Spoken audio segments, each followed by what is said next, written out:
बच्चों, आप लोगों का हमारे YouTube चैनल पर बहुत बहुत स्वागत है। हम आज आप लोगों के लिए इकोनॉमिक्स का 12th क्लास का चैप्टर लेकर आए हैं, भारत में पूंजी निर्माण। भारत में पूंजी का निर्माण, बच्चों मानव पूंजी का निर्माण। अब बच्चों मानव पूंजी होती क्या है? मानव पूंजी के बारे में मैं आप लोगों से बता दूं। मानव पूंजी यह एक राष्ट्र के किसी समय विशेष पर पाए जाने वाले कौशल और सुविज्ञता का भंडार है। यानी कि लोगों के अंदर, मनुष्य के अंदर पाई जाने वाली काबिलियत और उसकी जो है प्रशिक्षण द्वारा उस पर आया हुआ उसका हुनर, उसका जो भंडार है, उसे हम क्या कहते हैं बच्चों? मानव पूंजी कहते हैं। इसे कुछ ऐसे समझेंगे, भाई मैं ग्रेजुएट हूँ, पढ़ा लिखा हूँ, तो ये मेरी जो पढ़ाई है मानव पूंजी है। ठीक है, सरकार की नज़र में उसका एजुकेशन होना, उसका विद्वान होना, उसका किसी क्षेत्र में पारंगत होना, यानी कि प्लम्बरी की ट्रेनिंग कर ली, प्लम्बर है, लकड़ी काटने की, लकड़ी के फर्नीचर बनाने की ट्रेनिंग की, वो जो उसका कौशल है वो क्या कहलाता है? पूंजी कहलाता है, मानव पूंजी कहलाता है बच्चों। मानव पूंजी के निर्माण और मानव पूंजी का जो स्टॉक है, स्टॉक के समय में के साथ वृद्धि करने की प्रक्रिया को मानव पूंजी का निर्माण कहा जाता है। देखो बच्चों, जो मानव पूंजी का निर्माण किसे कहते हैं? मानव पूंजी के स्टॉक में वृद्धि। बच्चों मानव पूंजी के जो स्टॉक है उसमें समय के साथ साथ वृद्धि करने की प्रक्रिया मानव पूंजी निर्माण कहलाता है। अब बच्चों मानव पूंजी निर्माण के निर्धारित स्रोत मानव पूंजी को कौन कौन सी चीज़ें जो निर्धारित करती हैं? पहली बात है शिक्षा पर व्यय। जब हम एजुकेशन पर व्यय करते हैं, खर्च करते हैं, यूँ समझिएगा ये फ्यूचर में निवेश हो रहा है। ठीक है, कुछ लोग ये कहते हैं कि भाई पूंजी, बच्चों के पढ़ाई पे इतना पैसा लगा रहे हैं, इसे कोई काम शुरू करवा दो, कोई सिखवा दो, लेकिन ये फ्यूचर का इन्वेस्टमेंट है। दूसरा है स्वास्थ्य पर व्यय। स्वास्थ्य व्यय पर व्यय यानी कि अब सेहत पे व्यय। अगर आदमी स्वस्थ रहेगा, तंदुरुस्त रहेगा, तो उसको वो जो है ज़्यादा बेहतर काम कर पाएगा उसके मुकाबले जो आदमी जो है बीमार या कमज़ोर रहेगा। तीसरा है नौकरी के दौरान प्रशिक्षण। अगर कोई कंपनी अपने कर्मचारियों को नौकरी के दौरान प्रशिक्षण देगी तो उसके कार्य में कुशलता आएगी, वो बेहतर कार्य कर पाएगा।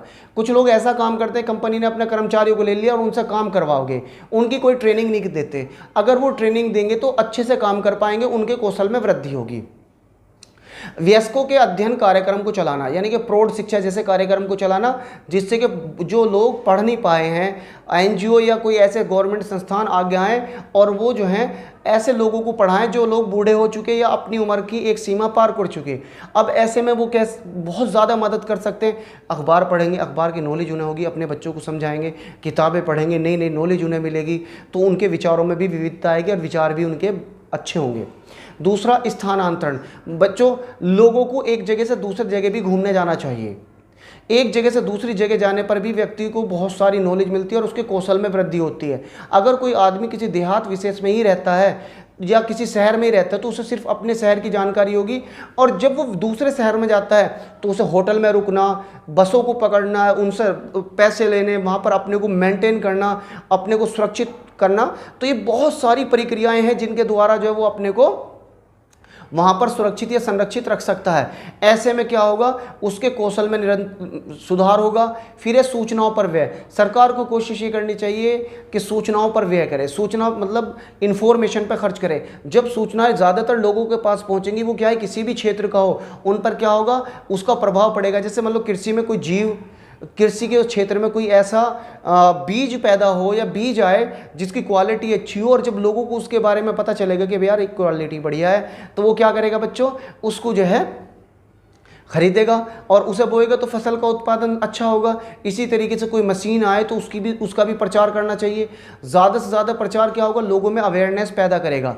मानव पूंजी निर्माण की भूमिका और मानव पूंजी निर्माण तथा आर्थिक समृद्धि। पहला है समृद्धि भावात्मक और भौतिक वातावरण में परिवर्तन करती है।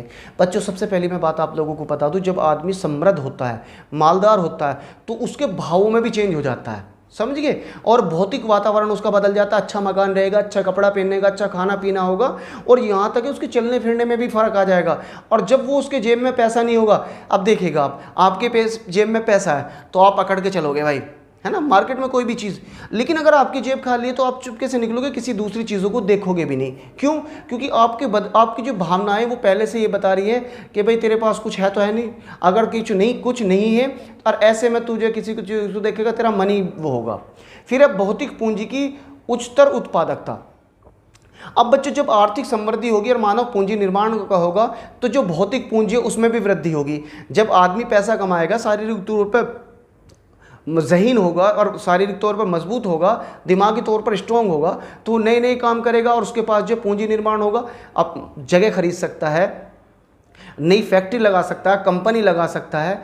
उसके अलावा बच्चों कौशल में नवीनता, जब बच्चों कौशल में नवीनता आएगी, कोई आदमी पुराने ही पैटर्न से काम कर रहा है और वो पुराने पैटर्न पे ही काम करता जा रहा है, तो एक स्थिति ऐसी आएगी जो दूसरी वाली कंपनियां या दूसरे लोग हैं उसे क्या कर लेंगे, ओवरटेक कर लेंगे।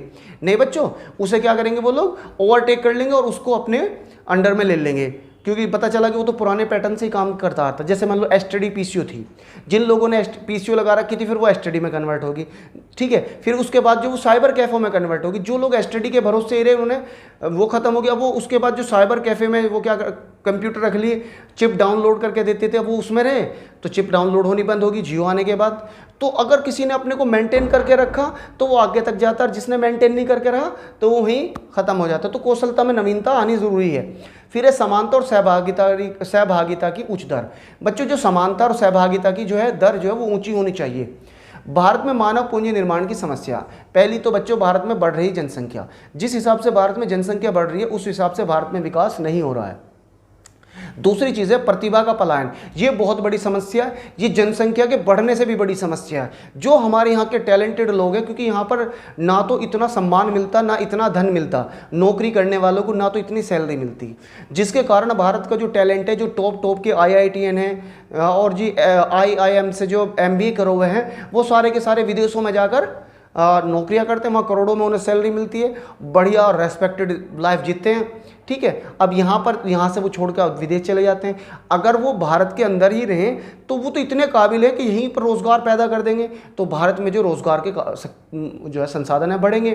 फिर यह बात है त्रुटिपूर्ण मानव शक्ति नियोजन। हमारे यहाँ त्रुटिपूर्ण मानव शक्ति नियोजन है। उसका मतलब यह है कि किसी आदमी का रुझान तो किसी और जगह है तो उसे बनाया कुछ और जाता है। चाहता तो वो है कि मैं क्रिकेटर बनूँ और उसमें क्रिकेट का टैलेंट भी है, उसे बनाने की कोशिश की जाती है हॉकी का प्लेयर। यानी कि एक बंदा इंजीनियरिंग लाइन का है, दिमाग भी उसका इंजीनियरिंग लाइन का है, टैलेंटेड लड़का है, काबिलियत है और एक अच्छा इंजीनियर बन सकता है। माँ बाप की मर्जी MBBS कर भाई, वो डॉक्टर भी बनेगा तो इतना अच्छा डॉक्टर नहीं बनेगा। ये नियोजन है। फिर है प्राथमिक क्षेत्र में काम के दौरान प्रशिक्षण अपर्याप्त है। बच्चों मैं तुम लोगों को बता चुका हूं कि पिछली वीडियो में निर्धनता वाले चैप्टर में भारत में जो कृषि की उत्पादकता वो बहुत ही कम है, और जो कृषि के दौरान प्राथमिक क्षेत्र वो क्षेत्र है जहां पर कृषि से संबंधित कार्य किए जाते हैं। तो अगर किसी वजह से कृषि के क्षेत्र में प्रशिक्षण नहीं होगा तो वो तो पुराने पैटर्न से जैसे से उनके बाप दादा परदादा काम करते आ रहे थे उसी पैटर्न पे खेती करते रहेंगे, और जब वो उसी पैटर्न पे खेती करेंगे तो बच्चों क्या वो मुनाफा कमा पाएंगे, अच्छे से उत्पादन कर पाएंगे, जैसे उनके बाप दादा खेती कर रहे थे ऐसे वो कर पाएंगे। तो ज़रूरी है कि प्राथमिक क्षेत्रों में प्रशिक्षण की बहुत ज़्यादा ज़रूरत है, और सरकार को ऐसी व्यवस्था करनी चाहिए कि कोई भी फसल बोई जाए पहले फार्मर को उसका प्रशिक्षण लेना होगा।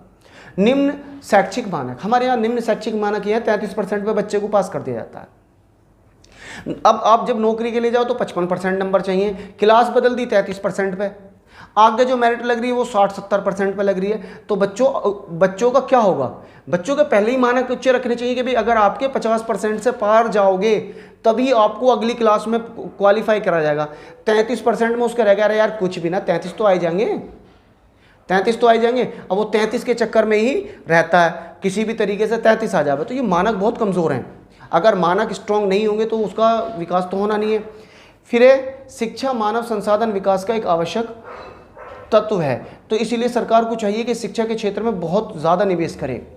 शिक्षा का महत्व और उसका उद्देश्य, शिक्षा नागरिकों की जिम्मेदार बनाती है। बच्चों शिक्षा जो क्या करती है, नागरिकों को जिम्मेदार बनाती है। यह विज्ञान और प्रौद्योगिकी विकसित करती है। क्या करती है, विज्ञान और प्रौद्योगिकी को विकसित करती है। यह देश के सभी प्रदेशों को प्राकृतिक और मानवीय संसाधनों के उपयोग में सहायक होती है। यानी कि शिक्षा क्या करती है, शिक्षा करती है लोगों को प्राकृतिक तौर पे भी जागरूक करती है, उनके मानव संसाधनों का विकास के लिए भी सहायक है, लोगों के मस्तिष्क का विकास करती है, समृद्धि विकास की प्रक्रिया में लोगों की अधिक सहभागिता बढ़ाती है और उनके विकास में सहायक होती है। और बच्चों छठा है इसका, नागरिकों के सांस्कृतिक स्तर को उच्च बनाने में सहायक होती है। ये मानवीय व्यक्तित्व को विकसित करती है। बच्चों वीडियो पसंद आने पर इसे लाइक शेयर ज़रूर करें। वीडियो देखने के लिए बहुत बहुत धन्यवाद।